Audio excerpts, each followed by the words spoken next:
Isang sunog na bangkay ang nakita madaling araw nitong Miyerkules sa gilid ng pader ng isang subdivision sa barangay Ungca-1, Pavia, Iloilo. Nangingitim na ito at halos matusta ang katawan.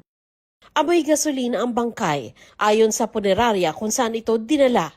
Di patukoy kung sino ang naturang bangkay.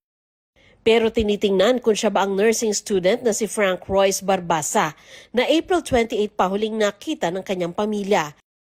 Lalo't nakita ang mga gamit at ID ni Frank malapit kung saan natagpuan ang bangkay. Kasi yung tiya sir nga gabantay sa iya, naglisensya lang sa kanong malakat siya. Bata wala ka pamangkot ng iyang tita kung sa din sa makadto. Palaisipan pa kung saan nagpunta noon si Frank. Pero ayon sa malapit na kaibigan ng kanyang pamilya, may mga impormasyong pumunta siya sa isang kaklase sa Pavia bago nawala. Ang ipamangkot na sa una, sinuna ang amigo yan na nasa Pavia. And that could lead us to something else. Sinubukan din kausapin ng pulisya ang ex-girlfriend ni Frank pero di raw ito nagbigay ng pahayag.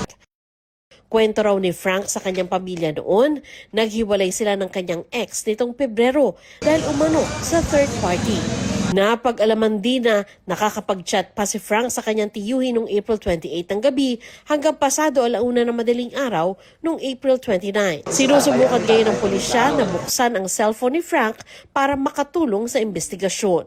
Bukod sa pagpapa-autopsy sa bangkay, magsusumite rin ng specimen sample ang ina ni Frank para sa DNA test.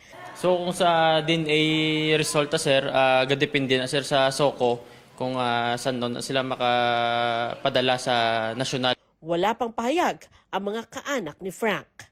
Sandra Aguinaldo, GMA News.